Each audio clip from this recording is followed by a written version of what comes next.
Indonesia ini kan negara dengan populasi muslim terbesar di dunia, salah satunya. Nah, bagaimana sih Anda melihat perkembangan ataupun potensi pasar produk halal di Indonesia? Oke, begini. Kalau kita mau lihat diri kita mesti bandingin sama negara lain. Yang kita lihat ini nilai ekspor produk halal kita kan. Unfortunately, kita nomor 8. Hanya dari angka-angka yang tadi disajikan itu, kita cuma menyentuh 13,8 miliar US dollar. Nomor satunya siapa kira-kira? Menurut saya, China. Bukan Malaysia, bukan 31 miliar US dollar China. Apa yang menyebabkan Indonesia tertinggal? Tidak tertib halal.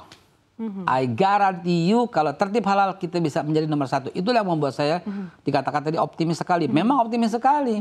Kita tuh nggak tertib halal. Ada 66 juta pelaku usaha di Indonesia menurut Kadin datanya dan juga dari UMKM. 66 juta pelaku usaha itu 20%-nya which is berarti 14 juta pelaku usaha itu kuliner. Dari 14 juta kuliner itu kan baru 2,1 yang terdaftar di BPJP untuk halal. Ya? Masih jauh. Maksudnya tertib halal nih sebenarnya apa sih Pak? Boleh Jadi gini, dia tuh memang udah halal tapi nggak mendaftarkan. Tidak memproses. Nah karena itulah kita berjuang untuk bersatu, kita perbaiki regulasi biar cepat, biar efisien.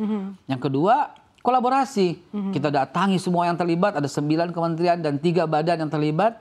Kita sosialisasi, kita sampaikan halal itu lifestyle, halal itu is not for Muslim only, halal itu for everybody, halal untuk kita semua, atau kita lagi pengen pasarin habis ini yang penting halal, dan itu akan membuat sosialisasi. Dan terakhir, digitalisasi. Ini yang akan berpotensi luar biasa. Tadi Bapak Hekal katakan bahwa ternyata banyak UMKM yang meskipun sudah mengedepankan prinsip-prinsip halal, tapi belum mendaftarkan. Apa yang menyebabkan mereka justru belum mendaftarkan? Satu, sosialisasi yang belum. Yang kedua, ribet. Ribetnya dalam urusan saya harus mengakui gitu loh. Ini ribet sehingga kita akan melakukan simplifikasi.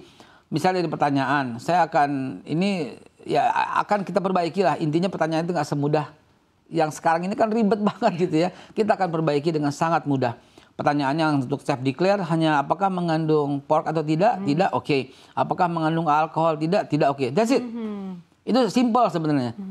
Ya kan? Tapi itu untuk yang self declare, yang tidak mengandung daging, yang produknya juga hanya 2 item, 3 item, 5 item gitu. Tapi kalau yang sudah sampai lebih dari 20 item, ada daging di sana, kita nggak bisa lakukan self declare, harus dipantau, harus ada auditor halal yang memeriksa produk itu. Itu pun nggak ribet. I guarantee you, nggak akan ribet karena kita akan prosesnya lebih mudah, lebih cepat, apalagi dengan bantuan digitalisasi. Dan kalau seandainya semua tertib halal ini, kita akan melompat ke mudah-mudahan ranking 1 dunia. Potensinya berapa besar?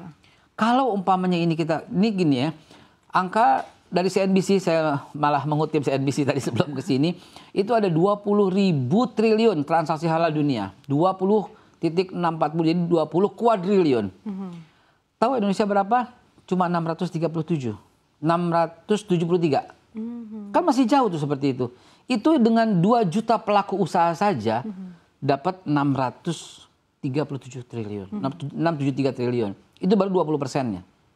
Coba kalau umpamanya kita genjot semua tertib halal dengan kita kerjasama dengan dengan Kementerian Dalam Negeri misalnya, para kepala daerah, ayo kita halal, yang penting halal lifestyle. Dengan Kapolri misalnya, dengan polsek, ayo Bapak Ibu pelaku usaha halal, dan mereka kemudian mendaftarkan rame-rame ke kita. Karena angka itu naiknya melonjak dan kita bisa gitu loh berperan di dunia internasional gitu loh. Dan bisa mengalahkan China ya kalau bisa. Of course. Kalau halal kita semua naik kan pertumbuhan makin tumbuh. Yang merasakan itu kan rakyat paling bawah kan UMKM itu kan banyak UMKM kita di bawah. Dari 14 juta pelaku usaha, 12 jutanya itu adalah mikro dan kecil. Itu yang kena sasaran. Sejalan dengan program Presiden Pak Prabowo dengan makan bergizi kan yang dapat pertama kali manfaatkan rakyat.